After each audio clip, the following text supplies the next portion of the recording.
We're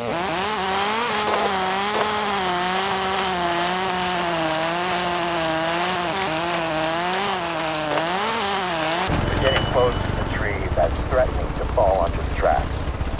I'm guessing it was loosened in a recent storm. Yukon Valley tends to get a few lightning storms each summer, but we do a thorough job of preparing.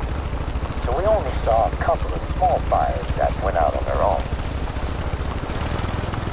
Some of my team are still recording the aftereffects of the storms. I've heard reports of huge trees with deep roots are now at precarious angles and might need to be cut down. We're lucky to have such isolated incidents. Other reserves have reported landslides. I've only ever seen one landslide in person, and that was from the air. Even from up there, it was a shocking display of natural force. It was all I could do to land the plane before the storm overtook me.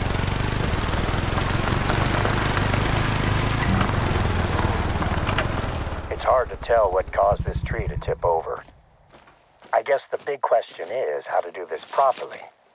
But I trust you to get the job done. I hope you can make do with a hatchet. Great work out there. The train is behemoth. I honestly don't think a single tree would do more than dent it in a collision. But I'd rather not take the chance and risk a serious accident. Speaking of the train, it's due to pass by at any moment. I'd stay clear of the tracks if I were you. Keeping that railroad open is a big responsibility for us. Not only is it essential for a lot of trade out here, but the bridge brings tourists in from all over the place. I'd like a good picture of the bridge, one that we can put on our website. See if you can snap it while the train is passing over it. That'll look great. I used to come out to this corner of the reserve with my family.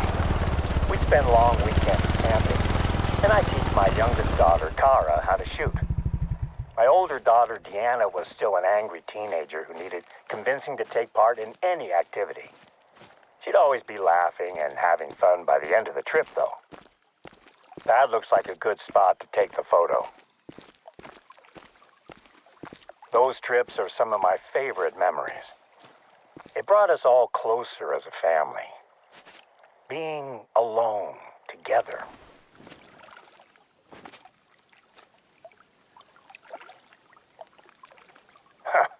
Here's me talking about my family vacations when I can't even remember the last time I had dinner with my wife. Her birthday was what? A month ago? I think I'm probably overdue to take her out somewhere nice. That's the shot we needed. It's a shame we couldn't catch it with the train on top, but it's still good. I'll send this picture over to Sandy. Her team takes care of the Yukon Valley website.